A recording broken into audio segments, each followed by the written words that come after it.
जय गुरु जी, शुक्राना गुरु जी। आज हम बात करेंगे कि हम गुरु जी का सत्संग घर पे कैसे करें।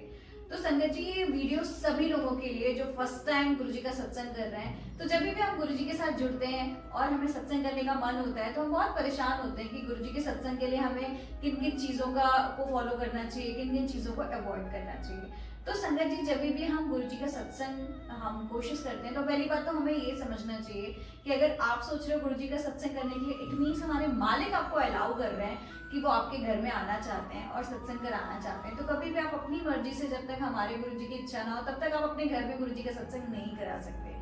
तो सबसे पहली बात, ये टेंशन लेना छोड़ देना चाहिए कि गुरु जी का सत्संग कैसे होगा, कौन कराएगा।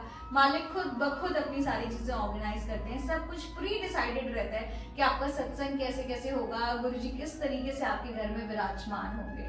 तो संगत जी, जब भी आप सत्संग के लिए आप सोचे ना कि मुझे कब करना है, तो आप गुरु जी से बातें करेंगे तो गुरु जी सारी चीजें आपके अकॉर्डिंगली जो उन्हें बेस्ट लगेगा वो करते चले जाएंगे। तो सबसे पहले संगत जी, जब भी हम सत्संग की अपनी डेट सोचे तो उस डेट्स के लिए हमें इनविटेशन कार्ड बनाना होता है और हमें ये सोचना होता है कि हम हमारे लिए कितना फिजिबल है, हम कितने लोगों को इनवाइट देना चाहते हैं। हालांकि गुरुजी ने कभी ऐसे नहीं कहा कि आपको सत्संग करने के लिए बहुत सारे लोगों की जरूरत होती है। ये आपकी अपनी विश है कि आप कितने लोगों के साथ सत्संग करना चाहते हैं। आप चाहें तो आप अकेले भी गुरुजी का सत्संग कर सकते हैं अपने घर में, आप चाहें तो इन्विटेशन देकर के आप अपने फैमिली फ्रेंड्स को भी बुला सकते हैं। तो संगत जी, जब भी हम गुरु जी का सत्संग करते हैं तो उस चीज के लिए हमें क्या क्या जरूरत पड़ती है और क्या क्या करना चाहिए, आज हम उस चीज के बारे में डिस्कस करेंगे। तो संगत जी, सबसे पहली बात होती है कि जब भी हम गुरु जी का सत्संग करते हैं तो हमें कोना कोना पूरा घर साफ सफाई सबसे इंपॉर्टेंट होती है। पूरे घर की साफ सफाई पे ध्यान देना चाहिए, क्योंकि गुरु जी जब भी आते हैं तो गुरु जी को दो चीजें बहुत इंपॉर्टेंट होती है। First, discipline, second, cleanness. तो इस वजह से सबसे पहले हमें पूरा घर अच्छे से साफ सफाई करना चाहिए। अच्छा, क्या क्या चीजों की जनरल जरूरत होती है, मैं आपको उस चीज के बारे में डिस्क्राइब करती हूँ। तो सबसे पहले संगत जी, अगर आपके घर में जो भी आप सोफा या कुर्सी, जिस भी चीज पे आप गुरु जी को विराजमान करना चाहते हैं, उस चीज को आप प्रॉपर क्लीन करेंगे। तो आप यहाँ पे देख सकते हैं हमारे घर में गुरु जी ने अपना दरबार लगाया हुआ है। तो इस दरबार में सबसे इम्पोर्टेंट, आप अपने घर में जब सत्संग करेंगे ना तो सेम आपको ऐसे ही अरेंजमेंट्स करने होते हैं संगत जी। सबसे पहले जो हमें नीड होती है, आप अपने घर में कोई भी चेयर जिसपे आप गुरु जी को बिठाना चाहते हैं या फिर कोई भी आपके पास सोफा हो, उसको आप इस तरीके से प्रॉपर क्लीन करेंगे। क्लीन करने के बाद में आपको दो साइड टेबल की नीड होती है। पहली जो टेबल होती है उस पे हमें अपने जैसे आप यहाँ पे देख सकते हैं, आपको शिव परिवार, गुरु नानक जी, ये सारे भगवान आपको यहाँ पे रखने होते हैं। उसके साथ में उस टेबल पे आपको यहाँ पे जो आपका दिया होता है वो आपको रखना होता है। तो फर्स्ट टेबल पे जो चीजें रखनी होती है वो हमारे गुरु जी की गुरु परिवार एज एन शिव परिवार, एंड उसके साथ में आप गुरु नानक जी को रख सकते हैं। एंड इस टेबल पे दैट्स इट, आपको एक यहाँ पे दिया लगाना होता है। ये दिया आपको परमानेंटली जलते रहना चाहिए। इस दिया को कवर होना जरूरी होता है, सो दैट फैन वगैरह आए, अगर जलता है या फिर एसी वगैरह चलता है तो आपकी चीजें दिया बुझेगा। तो एक टेबल पे जनरली हम अपने भगवान को स्थापित करते हैं, एंड जो दूसरा टेबल होता है उस टेबल पे हमें गुरु जी का भोग चढ़ाना होता है। तो मेक श्योर जब भी आप सत्संग करें ना तो आपके पास दो टेबल होनी चाहिए साइड में रखने के लिए। एंड उसके साथ में जो गुरु जी की गद्दी होती है, उस गद्दी को प्रॉपर आप पूरे सोफे को अच्छे से क्लीन करेंगे संगत जी। क्लीन करने के बाद में ये जो गुरु जी के चोले होते हैं, आपके ऊपर है, अगर आपका मन है तो आप उसको परचेज भी कर सकते हैं।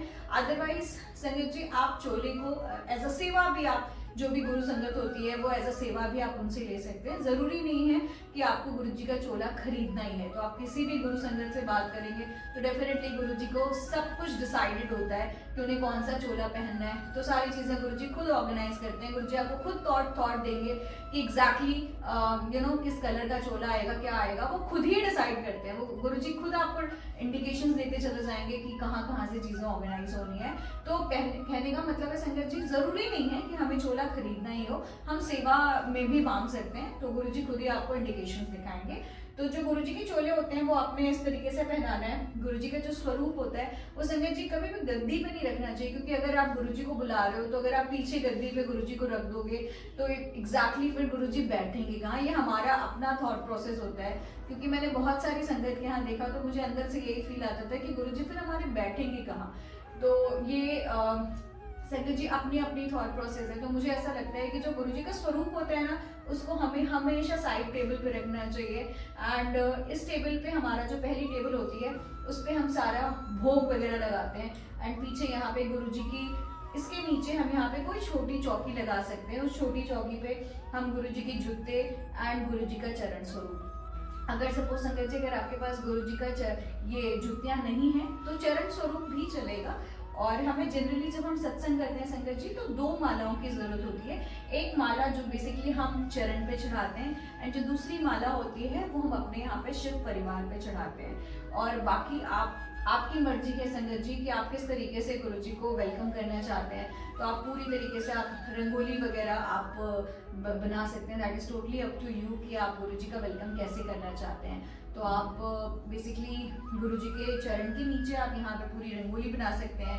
आप घर के बाहर पूरी रंगोली बना सकते हैं। ये डिसाइड आपको करना है कि आप गुरुजी के लिए क्या क्या करना चाहते हैं। इनफैक्ट आप कौन होते हैं डिसाइड करने वाले? गुरुजी खुद सारी चीजें डिसाइड करते हैं कि वो किस चोले में आएंगे, उनको क्या क्या डेकोरेशन कराना है। तो सारी चीजें संगत जी वो खुद ही करते चले जाते हैं। तो ये हो गई हमारे दरबार की बात, जहाँ पे आपको इतनी इतनी चीजों की जरूरत पड़ेगी। इसके साथ में जो दिया चाहिए संगत जी, वो आपका एक यहाँ पे परमानेंटली रहेगा। उसके साथ में एक आरती की थाली छोटी सी बनती है, जिसमें एक दिया आपको अलग से रखना होता है। तो संगत जी जब भी हम सत्संग करते हैं तो हमें सबसे पहली बात, जो भी संगत आती है उनको रिक्वेस्ट करके हमें उनको सबसे पहले अपने रूल्स बताने चाहिए कि जब भी हम सत्संग की प्लेलिस्ट हम स्टार्ट करेंगे, तो सत्संग की प्लेलिस्ट स्टार्ट करने के बाद में किसी को भी बात करना आपस में बिल्कुल भी अलाउड नहीं होता है। और जो भी सेवादार होते हैं उनकी सारी बातों को मानना होता है। और जो भी प्लेलिस्ट है आपको वो सारी चीज़ें ऑनलाइन यूट्यूब पे भी मिल जाती है, आप उसको वहाँ पे स्टार्ट कर सकते हैं। और सारी संगत को हम इंडिकेशन देना होता है कि आप जब सत्संग स्टार्ट करोगे, जब भी प्लेलिस्ट चलेगी, उसके बाद में कोई भी मोबाइल यूज़ करना अलाउड किसी को नहीं होता है। सबको अपने फ़ोन स्विच ऑफ करने होते हैं। तो प्लेलिस्ट स्टार्ट करने के बाद में संगत जी एक चीज़ बहुत इंपॉर्टेंट होती है जो कि हमें संगत को बताना चाहिए कि जो भी हम जल प्रसाद देते हैं, चाय प्रसाद देते हैं या कोई भी प्रसाद देते हैं, उसका एक टुकड़ा भी आपकी प्लेट में नहीं बचा होना चाहिए। तो ये जो भी हमारी संगत आती है ना, उसको हम सत्संग स्टार्ट करने से पहले हमें सबको इन्फॉर्म कर देना चाहिए। और हम जिसको जिसको भी इन्विटेशन देना, हमें उन्हें पहले से बता देना चाहिए कि गुरुजी के आने की टाइमिंग सपोज अगर 5 to 7 है तो 4:45 तक मैक्सिमम आपके सारी संगत यहाँ पे आ जाए, मतलब गुरुजी के आने से पहले सब लोग वेलकम के लिए खड़े हो जाए। तो संगत जी जो भी प्लेलिस्ट है आपको यूट्यूब पे भी मिल जाएगी। अगर आपको प्लेलिस्ट से रिलेटेड कोई भी क्वेश्चन और क्वेरी है तो आप मेरे नंबर पे आप मुझे व्हाट्सएप करके भी आप बातें कर सकते हैं। तो संगत जी जब भी हम सत्संग स्टार्ट करते हैं, तो सत्संग स्टार्ट करने के लिए लंगर प्रसाद की अगर बात करें तो गुरुजी की जो भोग की थाली होती है वो कोशिश करके आपको अपनी एक नई थाली खरीदनी चाहिए। जो जो चीज़ें आप खिलाना चाहते हो उससे रिलेटेड बर्तन आपको गुरुजी के डेफिनेटली नए खरीदने चाहिए, क्योंकि मालिक को हम किसी भी तरीके से अपने थाली में हमें नहीं देना चाहिए। तो संगत जी जनरल जो हमें थाली की ज़रूरत होती है, एक आप जिसमें आप भोग लगाएंगे वो थाली, एक चम्मच और 2 कटोरियाँ और एक ग्लास, एक कप, ये सारी चीज़ें आप गुरुजी के लिए परचेज कर सकते हैं अगर आप सत्संग करने के लिए सोच रहे हैं। क्योंकि जनरल हमें हमारे भगवान को जो भी खाना होता है वो ऑब्वियसली सारी चीज़ें एकदम अलग से उठा के रख देनी चाहिए। तो संगत जी हमें कोशिश करना चाहिए कि जो हम प्लेलिस्ट चूज़ करें, गुरुजी के टाइम से ये प्रथा चली आ रही है कि हमें 2 घंटे का मिनिमम चीज़ें करना चाहिए, जिसमें 1-1.25 घंटा आपको ओवरऑल आपकी जो भी शब्द वाणी है वो सारी चीज़ें चलेगी।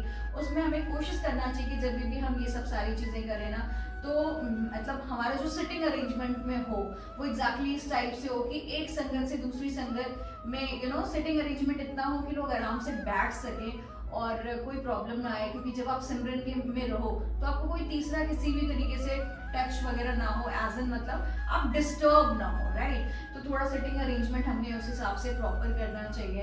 एंड उसके बाद में जब भी आपका सत्संग स्टार्ट हो तो सेवादार आपके पहले से डिसाइडेड होनी चाहिए कि कौन कौन सेवा में रहने वाले हैं। और जब आपने जल प्रसाद दे दिया, उसके बाद में जब चाय प्रसाद दिया, तो मेक श्योर उसके बाद में कोई डिस्टर्बेंसेस ना हो। और सारी संगत जितनी भी आए उनको पहले से आप इंस्ट्रक्शन दे दो कि किसी को मोबाइल से बात करना या मोबाइल यूज़ करना करना या आपस में बातें करना बिल्कुल मना होता है। जब भी हमारा सत्संग स्टार्ट हो तो सिर्फ और सिर्फ हमारा कनेक्शन हमारे और हमारे गुरुजी के साथ में हो। आपको 2 तरीके के यहाँ पे प्रसाद मिलेंगे और पहली आपकी जो होगी वो डेफिनेटली हमारी शब्द बाड़ी होगी। वो एक तरीके का अमृत प्रसाद होता है जिससे हमें हमारे गुरुजी ब्लेस कर रहे होते हैं सुना करके। हमारे सारे क्वेश्चन आंसर उसी चीज से मिल रहे होते हैं, तो डेफिनेटली हमें उस चीज को बहुत ध्यान से सुनना चाहिए संगत जी।